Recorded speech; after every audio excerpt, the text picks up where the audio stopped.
사랑하는 여러분, 인간은 살아가면서 만남 없이 살아갈 수는 없을 것 같아요. 만남 없이. 만약 만남 없이 내가 혼자 외롭게 딱 있다라고 이렇게 생각하면 얼마나 참 그 외로움이, 그 고독이 클까, 이런 생각을 가져보신 적 있습니까? 또 사람은 하나님께서 우리에게 주신 이 몸 신체 가운데 눈이 있잖아요. 손이 있고 입이 있고. 근데 이게 전부 다 사실은 사람을 만나면서 이야기도 하게 되고 몸짓도 하게 되고 또 음식도 또 나누게 되고 또 교제도 하게 되잖아요. 그래서 인간은 사람을 만나지 않고 사람 없이 홀로 독불장군처럼 살아갈 수는 없는 것 같아요. 그래서 우리의 모든 이 삶은 아침에 일찍 일어나서 늦은 밤에 잠잘 때까지 만남으로 연결이 되는 것 같아요. 만남으로. 아침에 일어나면 가족들의 자는 모습을 보면서 또 이렇게 출근하기도 하고 또는 이렇게 새벽에 나와서 또 기도하기도 하고 또 이제 또 이렇게 직장이나 또 일터에 가면 또 만나기도 하죠. 걸어가다가도 만나고 또 지금 여기서도 우리가 하나님 앞에 또 예배드리면서 여러분 옆에 계신 분들 다 전부 하나님께서 여러분에게 주신 만남의 소중한 이런 참 귀한 참 축복된 자리가 아닐까, 이런 생각을 갖게 됩니다. 그래서 제가 이 만남에 대해서 한번 생각해 봤어요. 어떤 생각을 해봤냐면 내가 누구를 만나고 또 내가 어떤 이야기를 하는가, 내가 누구를 만나고 어떤 이야기를 하는가, 여기에 따라서 우리 인생의 미래가 결정되어진다, 이런 생각을 해봤습니다. 여러분 누구를 만나십니까? 누구를 만나십니까? 그리고 여러분이 만난 그분과 어떤 대화를 나누십니까? 이것이 여러분의 미래를 결정한다라고 하는 것을 볼 수 있어야 돼요. 그래서 어떤 사람은 이 만남 때문에 인생이 행복하기도 하고 또 어떤 분은 그 만남이 잘못되어서 인생이 슬프기도 합니다. 아동 이렇게 문학가로 잘 알려진 장채봉 씨가 만남에 대한 그 네 종류의 그 인간의 만남을 소개하고 있는데 제가 좀 소개해 드릴게요. 네 가지 만남인데 첫째는 생선 같은 만남이 있습니다. 이런 만남은 아주 좋지 못합니다. 왜냐하면 생선은 계속 비린내가 나니까 이런 만남은 좋은 만남이 아니겠죠. 또 꽃송이 같은 만남이 있습니다. 이 꽃송이는 이렇게 확 필 때는 참 좋은데 또 시들어 버리면은 또 금방 사그러지잖아요. 이런 만남은 좀 조심스러운 만남이다. 지우개 같은 만남, 이거는 지우고 싶은 만남이니까 역시 이 또한 좋은 만남이라고 볼 수가 없습니다. 시간이 아깝겠죠. 그런가 하면 손수건 같은 만남이 있어요. 이 손수건 같은 만남은 어떤 만남이냐면 내가 땀이 날 때 손수건으로 땀을 닦아주기도 하고 또 내가 눈물 날 때 또 손수건으로 또 내 눈물을 닦아줄 수 있는 사람. 영광교회 슬로건이 함께 울고 함께 줄고 하라, 함께 울고 함께 줄고 하라잖아요. 함께. 이 함께라는 이 의미는 어떤 의미입니까? 우리가 즐거울 때도 함께, 또 우리가 슬플 때도 함께 해주라는 거거든요. 저는 여러분, 우리가 함께 하나님 앞에 예배드리는 하나님께서 우리에게 만들어주신 이 소중한 이 만남을 소중히 여겼으면 좋겠고, 또 이 만남 가운데 한 분도 뭐 지우개라든지 생선 같은 이런 만남이 아니라 손수건 같은 이런 정말 소중한 만남이 돼서 정말 서로를 축복하고 격려하고 또 서로의 눈물을 닦아줄 수 있는 이런 성숙한 신앙을 통해 하나님께 영광을 올려드리는 귀한 만남이 될 수 있기를 주님의 이름으로 축원드립니다. 또 이 만남은 무엇보다 하나님과의 만남이 되어야 됩니다. 그렇죠? 하나님께서 오늘 우리의 예배를 통해 만나주시는 은혜가 오늘 이 예배 가운데 여러분 모두에게 있기를 주님의 이름으로 축원드립니다. 저는 여러분 오늘 모세의 이야기를 좀 여러분에게 들려드리고 싶어요. 모세하면 딱 떠오르는 어떤 이미지가 있죠. 모세하면 어떤 이미지가 떠오를까요? 좀 영웅적인 이런 모습이 좀 떠오를 수 있습니다. 왜냐하면 이 모세가 다 그 애굽에 가가지고 그 이렇게 10가지 재앙을 착 일으키는 그 모습 보면 굉장히 멋져 보이잖아요. 또 나중에 이스라엘 백성들이 다 이렇게 홍해바다 앞까지 인도해서 거기에서 그 뭐 나이가 막 벌써 100발이니까 막 나이가 많으니까 뭐 머리가 100발일 거 아니에요? 그런 그 100발을 탁 날리면서 탁 지팡이를 들으니까 막 바다가 쫙 갈라지는 이런 멋진 모습이 있잖아요. 기가 막힌 영웅적인 이런 모습을 우리는 모세하면 탁 떠올려 볼 수가 있어요. 과거에 좀 오래전 이야기이긴 하지만 십계라는 영화가 있었습니다. 아마 이 가운데 청년들 일부 빼놓고는 아마 우리 연세 드신 분까지 포함해서 다 아마 그 영화를 봤을 거라고 생각해요. 저도 몇 번 봤어요. 몇 번. 제가 이 십계라는 이 영화를 잊지 못하는 것은 그 당시 이 십계라는 영화는 우리 한국 사회 60년대부터 80년대까지 계속해서 개봉이 되면서 믿지 않는 사람들도 학교에서 단체 영화를 제일 많이 봤던 영화가 이 영화였거든요. 그때는 뭐 기독교인이 아니라도 이 영화가 워낙 유명한 영화였고 그 작품에 등장하는 두 배우가 그 당시 뭐 세계의 뭐 진짜 이런 배우였잖아요. 막 그러다 보니까 굉장한 그 두 배우의 그 멋진 연기와 그리고 액션 그리고 이 막 모세의 그 강렬한 이 막 영웅적인 이미지가 대중의 마음을 막 사로잡았던 때가 있거든요. 그래서 우리는 이 모세를 딱 떠올리면 영웅적인 이미지를 떠올릴 수 있고 그리고 모세를 딱 떠올리면 그가 영웅적인 위대한 지도자다라고 하는데 그 누구도 부인하지 없을 정도입니다. 자, 그런데 저는 우리가 조금 전에 읽었던 이 출애굽기 4장을 놓고 이야기를 하는 거예요. 이 4장만 놓고 보면 여기에서 지금 하나님께서 모세를 만나 주십니다. 그런데 만나 주신데 이 모습은 연약한 모습이에요. 연약한 모습. 왜냐하면 이 모습만 놓고 보면 그가 애굽의 왕자로서 애굽의 궁에 있을 때 당장한 그런 어떤 왕자의 모습도 아니고 또 그가 지금 뭐 어떤 왕자로서 호령하는 모습도 아니고 오늘 본문에 보면 그가 애굽에서 이제 살인죄를 저지르고 미디안 광야로 도망가잖아요.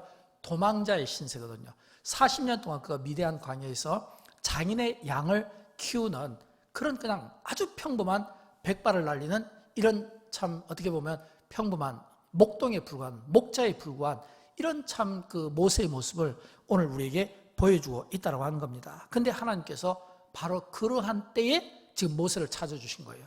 근데 그러한 때에 모세를 찾아주셔서 모세에게 말씀합니다. 어떤 말씀을 하냐면 모세야 너는 애굽으로 내려가라. 애굽으로 내려가라. 애굽으로 가서 고난받는 내 백성을 이끌어서 인도하라 라고 하는 게 이 모세에게 주어진 사명입니다. 여러분 모세 입장에서부터 얼마나 당황스럽겠습니까? 얼마나 당황스러울까요? 왜냐하면 백발을 날리는 평범한 이런 목자의 신분에서 하나님께서 그를 만나 주셨잖아요. 근데 오늘 이 성경은 우리에게 어떤 모습을 보여주고 싶어 하냐면 하나님께서 모세를 언제 불러주셨는가? 하나님께서 모세를 언제 인도하셨는가? 하나님께서 모세에게 언제 사명을 주셨는가? 또 동시에 이 말씀을 통해서 하나님께서 우리를 인도하시고 우리를 부르실 때 언제 부르실까라고 하는 것을 깨닫는 시간이 되었으면 좋겠어요. 저는 하나님께서 모세를 인도하신 방법을 세 가지로 보고 있습니다. 첫째는 하나님께서 이 모세를 언제 인도하셨냐면 약함 중에 인도하신 거예요. 약함 중에. 다시 말하면 모세가 뭐 애굽에서 왕자로 있으면서 모든 어떤 준비가 잘 갖춰진 이런 때가 아니라 40년 동안 광야에서 이 모세가 본 것은 양밖에 없었거든요. 그리고 이방인 이드로의 그 가족 일부밖에 없었을 거 아니에요. 그러니까 어떤 일 보면 진짜 자기 자신이 약하거든요. 얼마나 약했냐면 그가 출애굽기 3장에서 이렇게 지금 이야기합니다. 하나님께 두 가지로 이야기하는데 출애굽기 3장 11절을 보면 하나님 내가 누구이기에 바로에게 갑니까? 또 출애굽기 3장 13절을 보면 하나님 내가 무엇이라고 그들에게 말하리까? 내가 누구이기에 내가 무엇이라고? 지금 여러분 이 모세의 이 표현을 보면 굉장히 겸손한 표현이죠. 겸손한 표현. 저는 이 지금 모세가 지금 하나님 앞에서 떨기나무 그 불꽃 가운데서 말씀하시는 그 하나님 앞에서 굉장히 겸손한 표현이라고 생각해요. 그리고 솔직히 자기 자신이 약한 게 맞습니다. 우리가 하나님 앞에 섰을 때 하나님 앞에 우리를 드러낼 때 우리는 모세와 같은 이런 겸손함이 필요해요. 하나님 내가 누구이기에 하나님 내가 무엇이라고 이런 겸손함이 필요해요. 근데 하나님께서 이런 이 모세의 겸손함을 좋게 보신 것 같아요. 그래서 모세에게 딱 필요한 말씀을 주는 거예요. 그 말씀이 출애굽기 3장 12절 말씀인데 우리 같이 읽어보도록 할까요? 내가 반드시 너와 함께 있으리라. 아멘. 내가 반드시 너와 함께 있으리라. 여러분 이 말씀은요 사실 우리에게 굉장히 힘이 나는 말씀입니다. 왜냐하면 내가 너와 함께 있으리라 이것도 힘이 나는데 반드시 이건 뭐냐면 하나님의 강한 의지가 이 안에 담겨져 있잖아요. 이 말은 모세야 내가 반드시 너와 함께 있을까? 반드시 내가 함께 있을까? 굉장히 강조하시면서 하나님 그와 함께 하신다고 하잖아요. 그러면 모세가 이쯤 되면 하나님 제가 그러면 말씀에 내가 순종하겠습니다 이렇게 나가야 되거든요. 그런데 모세는 그러지가 못했어요.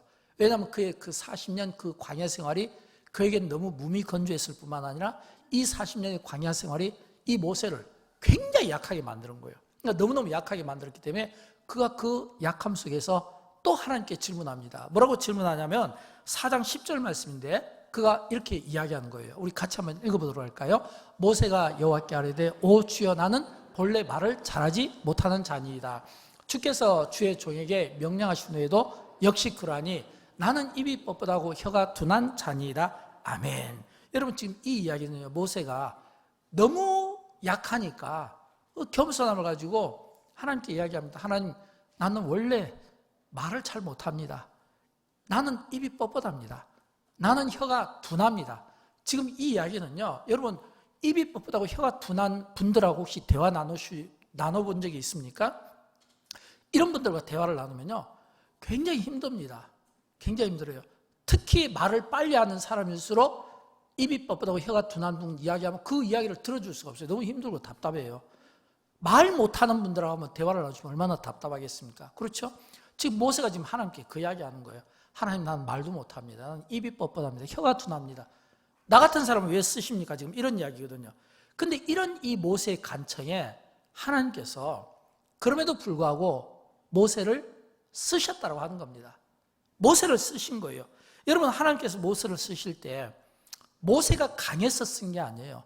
그렇다고 하나님께서 모세를 쓰실 때 모세가 말을 못한다고 하니까 말을 잘하게 해서 쓴 게 아니에요. 입이 뻣뻣하고 혀가 둔하다고 하니까 이걸 고쳐서 쓰신 게 아니에요. 하나님께서 어떻게 쓰셨을까요? 그냥 약하면 약한 대로 쓰신 거예요. 약한 대로 쓰셨다고 하는 겁니다. 우리가 사도 바울을 보면 알 수 있잖아요. 여러분, 바울은 이 신약성경에서 참 사도의 길을 걸으면서 가장 위대한 지도자 중에 한 사람입니다. 그럼에도 불구하고 이 바울은 그가 쓰임받은 것을 놓고 자기가 공부를 많이 해서 또는 준비가 잘 돼서 쓰임받았다고 이야기하지 않습니다. 약함 중에 쓰임받았다는 거예요. 약함 중에.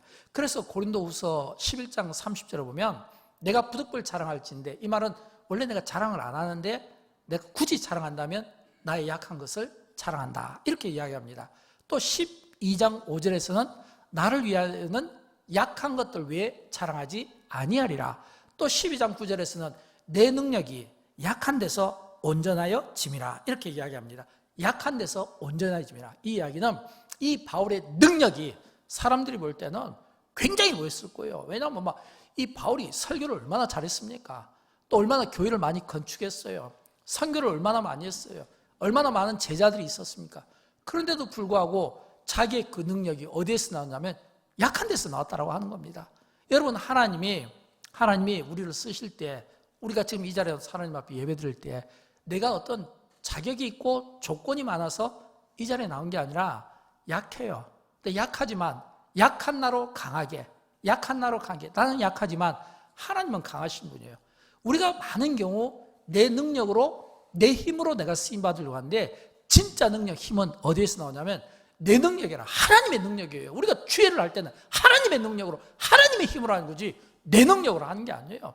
지금 모세를 통해서 하나님께서 그거를 우리에게 깨닫게 해주고 싶은 거예요. 여러분, 능력은 누구에게서 나올까요? 하나님에게서 나옵니다. 그래서 우리가 아무리 약하더라도 하나님이, 강하신 하나님이 나와 함께하고 강하신 하나님이 내 곁에서 힘이 되어주시면 내가 아무리 약해도 하나님 앞에 크게 쓰임받는다고 하는 사실을 믿으시기 바랍니다. 이게 하나님이 우리를 쓰시는 기준이다라고 하는 것입니다. 그래서 약함이 때로는 개성이 되고 약함이 때로는 축복이 된다라고 하는 겁니다. 오히려 약함이 하나님이 나를 들어 쓰시는 기회가 된다라고 하는 겁니다. 여러분 가운데 그런 분이 없기를 바라지만 혹시라도 약함 때문에 괴로워하십니까? 그러나 그 약함이 오히려 하나님이 여러분을 더 빨리 사용하실 수가 있다는 거예요. 하나님이 우리를 만나주시면 사용하실 수가 있다는 거예요. 그래서 주님이 언제든지 찾아오시면 내가 약해서 내가 쓰임 못 받는 것이 아니라 약한 나를 들어 쓰시는 하나님, 능력이 많으신 분이신 것을 믿고 오늘도 그 주님이 꼭 저와 여러분을 만나주시는 은혜가 있기를 진심으로 축복합니다. 이 만남의 복이 필요한 거예요. 그 다음에 두 번째, 하나님께서 모세를 쓰실 때 어떻게 쓰셨냐면 설득하셨어요. 어떻게 설득했을까요? 오늘 보면 11절과 12절을 보면 나오는데 우리 같이 읽어보도록 합니다. 여호와께서 그에게 이르시되 누가 사람의 입을 지었느냐? 누가 말 못하는 자나 못 듣는 자나 눈 밝은 자나 맹인이 되게 하였느냐? 나 여호와가 아니냐? 이제 가라. 내가 내 입과 함께 있어서 할 말을 가르치리라. 아멘. 여러분, 우리가 하나님께 쓰임받지 못하는, 능력받지 못하는 이유 중에 하나는 뭐냐면 우리가 하나님을 설득하려고 합니다. 우리가 하나님을 설득하려고 하는 거예요. 여러분, 우리가 보통 보면 성경이 우리를 이야기할 때 양으로 많이 표현하잖아요. 그죠? 근데 이 사실은 양의 이미지가 뭐냐면 순하다는 거잖아요. 그러니까 사실은 성경이 우리를 양으로 표현하는 것은 우리가 순하다는 거예요. 순하다는 거예요. 근데 여러분 한번 정직하게 여러분 자신에게 한번 물어보십시오. 내가 순한가? 안 순한가? 여러분 순하십니까? 안 순하십니까? 여러분, 우리는 하나님 앞에 기도하고 구할 때 하나님께 설득을 당합니까? 아니면 하나님을 설득하십니까? 많은 분들은 내가 하나님께 설득 당한다라고 이렇게 생각하지만 천만의 말씀이에요. 설득당하는 것이 아니라 설득하는 겁니다. 설득하는 거예요. 오늘 본문에서 모세가 하나님께 하나님, 나는 입이 둔합니다. 나는 말도 잘 못합니다. 나는 입이 뻣뻣합니다. 하나님, 나는 도저히 갈 자신이 없습니다. 내가 무엇이간데, 내가 누군가인데, 이거는 뭐냐면 전부 이유거든요. 내가 하나님 앞에 어떤 이유들이 많다는 것은 이건 지금 그 이유를 가지고 하나님을 설득하는 겁니다. 여러분, 믿음은 수용성이에요. 수용성이라는 것은 주의 말씀이 있으면 가라면 가고 서라면 서는 거예요. 수용성이라는 것은 내가 주장하는 것이 아니라 하나님의 뜻을 보여주십시오. 하나님께서 보여주십시오. 하나님의 뜻이면 순종하겠습니다. 말씀하여 주십시오. 이게 수용성이에요. 그런데 우리는 많은 경우 굉장히 좀 우리 안에 고집적인 부분이 있거든요. 고집스러운 부분이. 그게 뭐냐면 우리 안에 자아라는 게 너무 강해서 우리는 많은 경우 이 너무 강한 자아가 하나님께도 설득당하기를 싫어하고 오히려 설득을 하려고 하는 거예요. 어떻게 해요? 하나님 이것 좀 주세요. 저것 좀 주세요. 이것 좀 해주세요. 저것 좀 해주세요. 여러분, 기도를 예를 들어서 보면 우리의 기도가 어떤 기도입니까? 주세요, 주세요, 주세요, 주세요. 하세요, 하세요, 하세요. 축복해 주세요, 축복해 주세요, 축복해 주세요. 이거 전부 하나님을 설득하는 거예요. 하나님 이렇게 해주셔야 돼요. 하나님 저렇게 해주셔야 돼요. 근데 수용성은 그게 아니에요. 하나님의 뜻이면 순종하겠습니다. 하나님 보여주십시오. 하나님 보여주십시오. 이게 뭐냐면 수용성이다라고 하는 겁니다. 많은 경우 우리는 하나님의 인도하심을 보고 하나님의 뜻을 보고 하나님께 순종하는 이런 어떤 이 태도를 갖기보다는 오히려 하나님을 설득하는 모습이 우리에게 훨씬 더 많이 있다고 하는 겁니다. 좀 쉬운 예로 가인과 다윗을 한번 예를 들어 볼게요. 여러분, 이 가인과 다윗은 똑같이 하나님 앞에 큰 범죄를 저질렀습니다.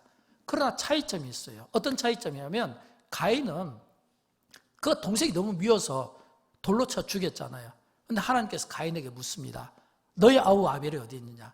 그때 가인이 뭐라고 했을까요? 가인이 창세기 4장 9절에서 이렇게 이야기합니다. 내가 알지 못하나이다. 내가 내 아우를 지키는 자니까. 이게 뭐냐면 하나님을 설득하는 거예요. 지금 하나님을 설득하는 자의 이 태도는 뭐냐면 내가 모르겠습니다. 내가 내 아우를 지키는 자입니까? 이거는 뭐냐면 거짓말하는 거잖아요. 이유를 대잖아요. 이게 하나님을 설득하는 태도의 모습이라는 거예요. 그런데 반면에 다윗은 어땠을까요? 다윗은 그가 선지자 나단으로부터 죄를 지적받았을 때 그는 곧바로 답합니다. 사무엘하 12장 31절 말씀 우리 같이 읽어보도록 할까요? 내가 여호와께 죄를 범하였노라 이랬거든요. 내가 여호와께 죄를 범하였노라. 이거는 가인과 다윗의 차이점입니다. 어떤 차이점이냐면 가인은 이유를 가지고 하나님을 설득하면서 자기가 죽이지 않은 것을 거짓말하는 반면 다윗은 바로 지적받았을 때 하나님, 내가 바로 죄를 범했습니다. 자신의 죄를 인정하고 하나님 앞에 회개하는 태도를 가지고 나간 이 차이점이라는 거예요.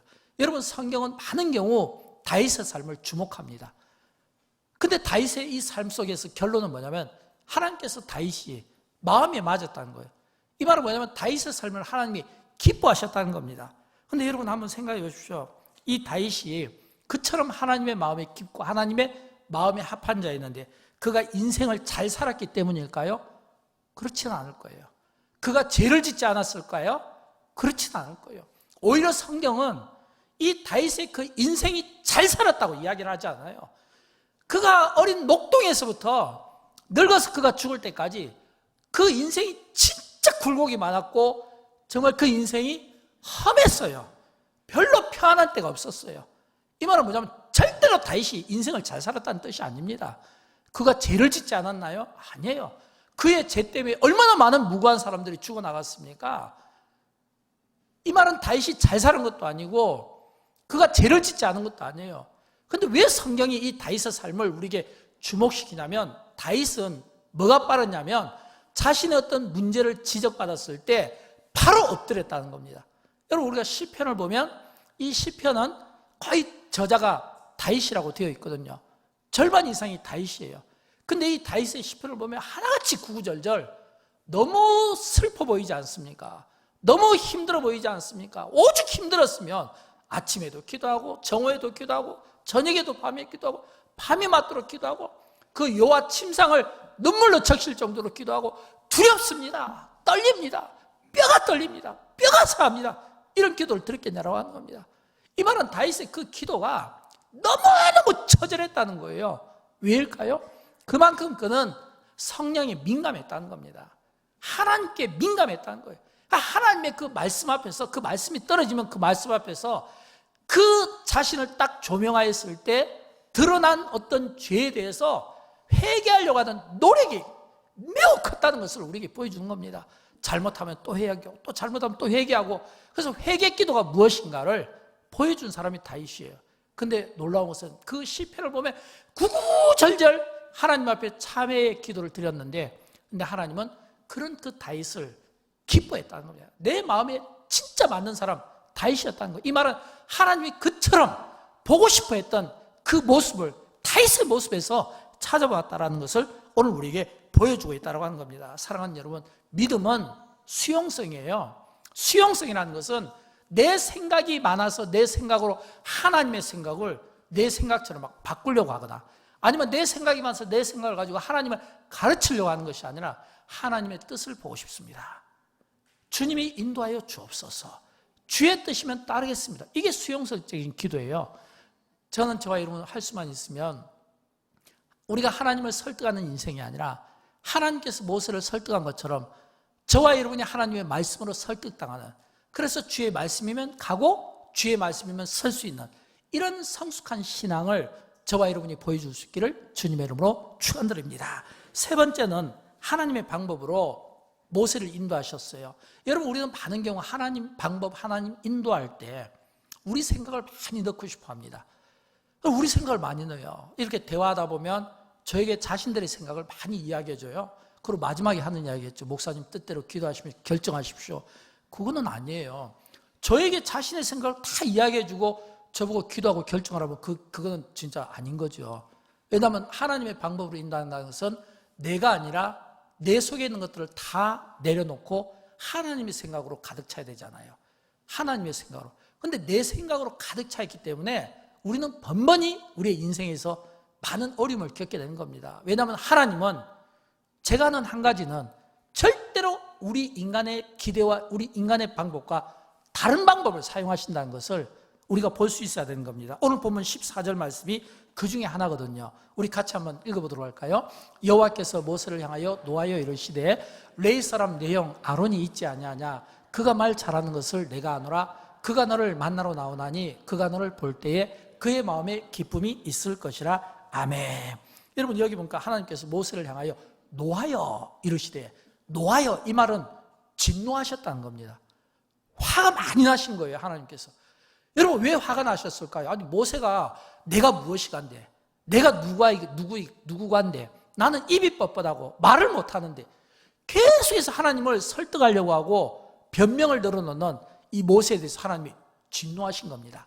근데 진노하셨지만, 그러나 이 진노가 어떤 진노냐면은, 모세에게 향하는 이 진노는 용서받지 못할 죄인에게 향하신 진노가 아니라, 용서받지 못할 죄인에게 향하신 진노가 아니라 하나님의 긍휼과 사랑의 진노라는 사실입니다. 무슨 말이냐면, 용서받지 못할 죄인에게 진노했다면 이 진노는 그냥 그걸로 모세가 죽어야 되는 거예요.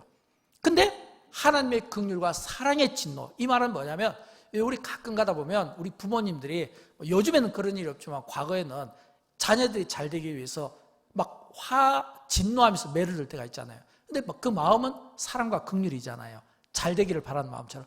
그런 것처럼 하나님이 지금 이 모세를 지금 대하는 게 그 하나님의 사랑과 긍휼로 진노하셔서라도 모세를 설득시켜서 그의 그 단점들이 보완되어 줄 수 있도록 도와서 하나님께서 결국은 이 모세가 그 사명지를 향하여 그 사명을 감당할 수 있도록 해주신 거예요. 그래서 진노하셨는데 두 가지를 주셨잖아요. 하나는 뭐냐면 아론을 주신 거예요. 말 잘하는 아론을. 이건 뭐냐면 이 아론이 모세보다 말을 잘했거든요. 그래서 하나님께서 모세에게 말 잘하는 아론이 옆에 있지 않냐, 그를 너에게 붙여주겠다. 이 이야기는 이 아론이 너의 동역자가 되어서 애굽에 가서 이스라엘 백성들을 이끌고 나오는데 이렇게 함께 하라는 의미입니다. 또 하나를 더 줬어요. 두 번째는 뭐냐면 지팡이를 준 거예요. 근데 이 지팡이를 선물로 주셨는데 이 지팡이가 사실은 하나님의 능력을 드러내는 지팡이였습니다. 왜냐하면 출애굽기 4장 17절을 보면 이렇게 되어 있잖아요. 같이 읽어볼까요? 너는 이 지팡이를 손에 잡고 이것으로 이적을 행할지니라 이랬거든요. 너는 이 지팡이를 손에 잡고 이것으로 이적을 행할지라. 이 이야기는 하나님께서 모세에게, 모세가 자신 없어하고 그리고 자신의 이 뭐냐면 연약함을 고백하니까 말 잘하는 대변인 역할을 하는 아론을 붙여주면서 지팡이를 탁 준 거예요. 모세야, 이 지팡이를 손에 잡고 가라. 이것으로 앞으로 이적을 행할지니라. 모세가 이 지팡이를 그때부터 잡고 애굽에 가는데 그 바로왕 앞에서 당당하게 지팡이만 딱 잡으면 막 여러 재앙들을 막 보내고, 또 이 지팡이를 탁 기도하면서 손을 들면 홍해바다가 쫙 갈라지는 능력, 이거는 모세에게 능력이 있는 게 아니라 하나님께서 모세에게 준 이 지팡이가 모세가 하나님의 뜻 가운데 쓰임을 받고 순종하며 나가니까 그 지팡이를 통해서 하나님의 능력이 역사됐다는 사실을 믿으시기 바랍니다. 이런 이 은혜가 누구에게요? 모세에게 있었다라고 하는 겁니다. 저는 여러분 이런 이 모세를 이렇게 인도하시는 하나님의 이 방법을 보면서 참 놀라움을 금치 않을 수가 없습니다. 아, 참 하나님 멋진 분이시다. 진짜 어떻게 보면 삶의 무미건조한 40년 동안 광야에서 제대로 이야기도 해보지 못해서 건강도 상했을 것이고 말도 제대로 하지 못했고 입도 많이 어눌했을 텐데 나이도 많이 먹었죠. 머리는 백발이 되었죠. 어떻게 보면 그냥 쓸모없는 평범한 이제 죽을 날만 기다리는 그런 노구의 삶을 만나주시고 모세와는 다른 방법을 통해서 하나님께서 그를 사용해 주신데 얼마나 멋지게 쓰임을 받았냐라고 하는 겁니다. 사랑하는 여러분, 우리가 성경을 보면 이 성경은 이 전체적인 내용이 뭐냐면 인간을 구원하기 위한 구속사로 되어 있습니다. 그래서 이 성경은 창세기부터 요한계시록까지 인간 구원을 위한 책입니다. 근데 이 책을 써내려갈 때 하나님께서 사용하신 방법은 뭐냐면 역사와 사람인 거예요. 사람과 역사인 거예요.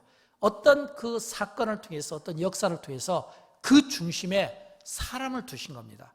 이 말은 하나님께서 이 구원의 이 역사를 펼쳐나가는 데 있어서 믿음의 사람들을 그 시대마다 사용하셨고, 저는 지금도 우리 주님이 다시 재림하시는 그날까지 하나님의 역사를 이루어나가는 데 있어서 여전히 믿음 있는 자를 저는 들어 쓰신다고 믿습니다.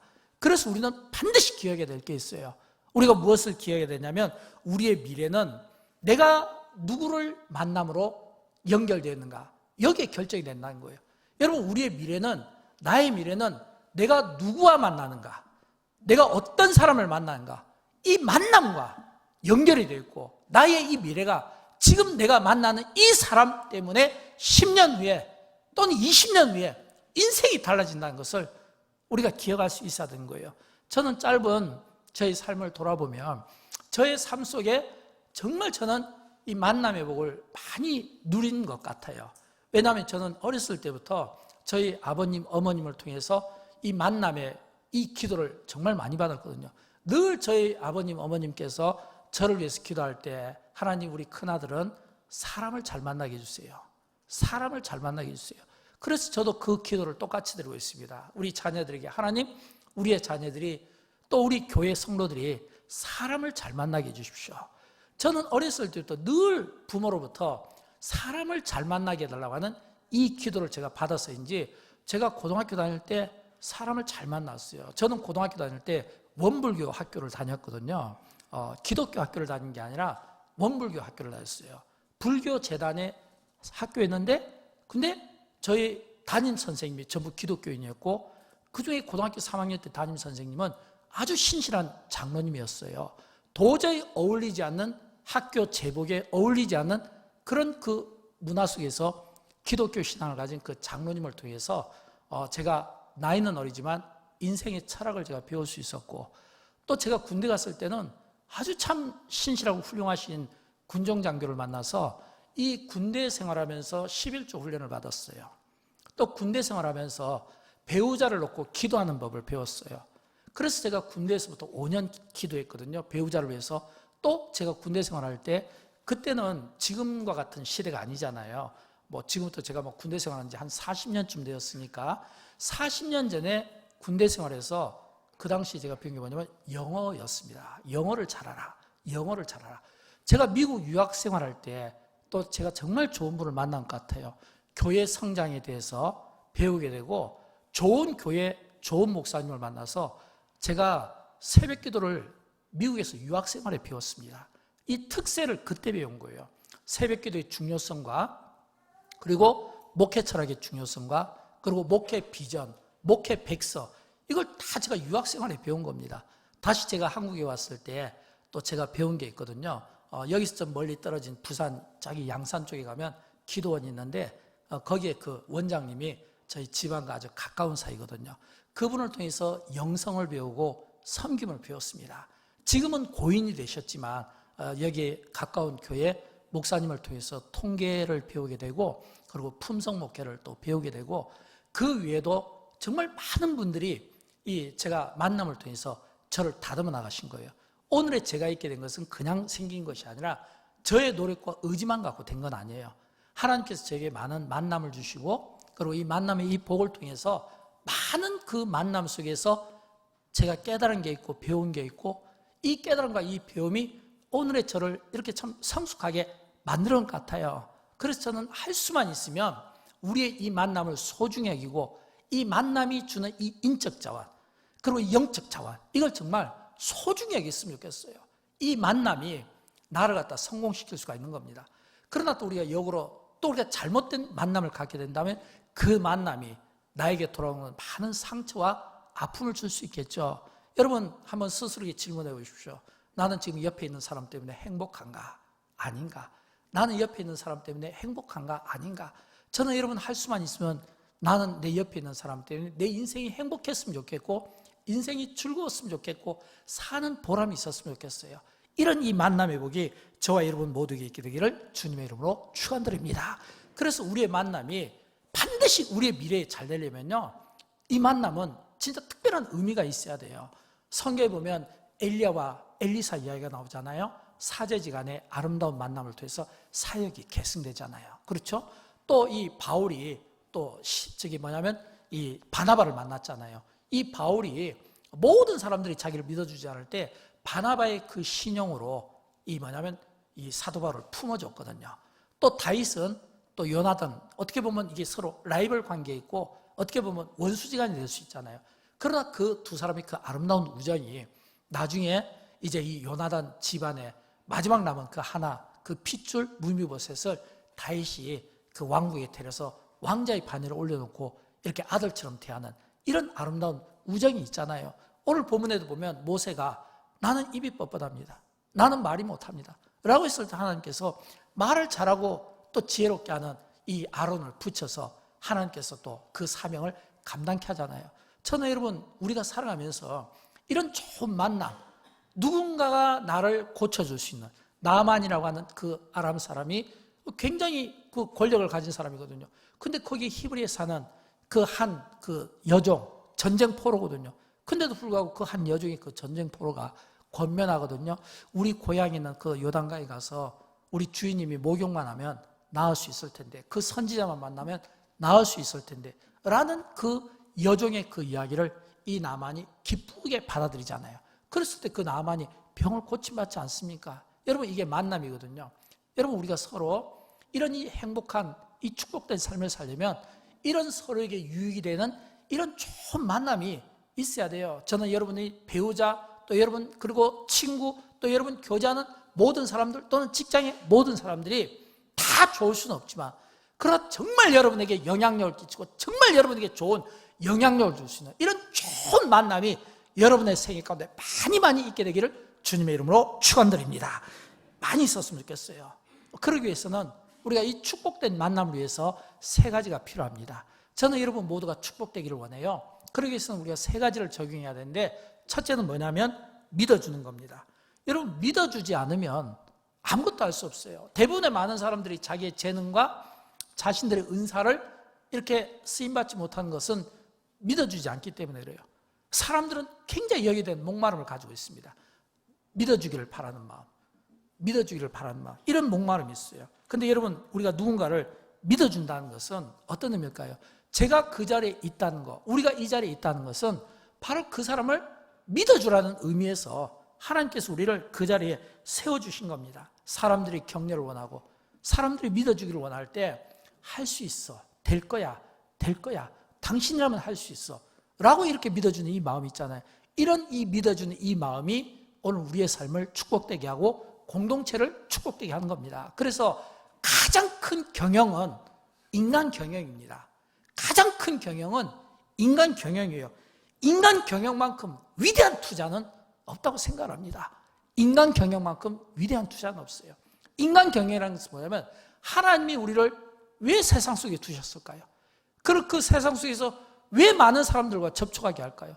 우리 주변에 있는 이 많은 사람들을 두신 것은 뭐냐면 예수님께서 그랬잖아요. 빛과 소금처럼 살아라고. 이 이야기는 뭐냐면 하나님이 우리를 세상에 두신 목적, 그리고 그 세상 가운데 만나게 한 모든 사람들을 우리에게 책임지고 그들을 믿어주고 세워주라는 그런 사명이 우리에게 있다고 하는 겁니다. 이게 축복된 삶을 위해 첫 번째 우리가 적용해야 될 거예요. 그 다음에 두 번째는 뭐냐면 칭찬하는 겁니다. 칭찬하는 거. 여러분, 말 한마디가 인생을 행복하게 만들 수도 있고 그리고 인생에 상처를 줄 수도 있잖아요. 그러니까 주변 사람들이 나에게 어떤 말을 하는지, 또 나는 또 주변 사람이 어떤 말을 하는지 우리가 늘 이 말에 대해서 고민을 많이 해야 돼요. 특별히 앞에서 말하는 것과 뒤에서 말하는 것에 차이점이 있는 분들은 경계하십시오. 절대 좋은 관계를 이룰 수 없습니다. 앞에서 칭찬하고 뒤에서 욕하시는 분들은 진짜 조심해야 돼요. 이런 건 경계해야 됩니다. 이건 절대로 좋은 만남 될 수 없고 축복된 삶을 살 수 없고, 이런 만남은요 계속 내 인생을 나쁜 방향으로 이끄는 거예요. 그러니까 좋은 방향으로 이끌려면 어떻게 해야 될까요? 말 한마디가 천냥빚을 갚는다고 하잖아요.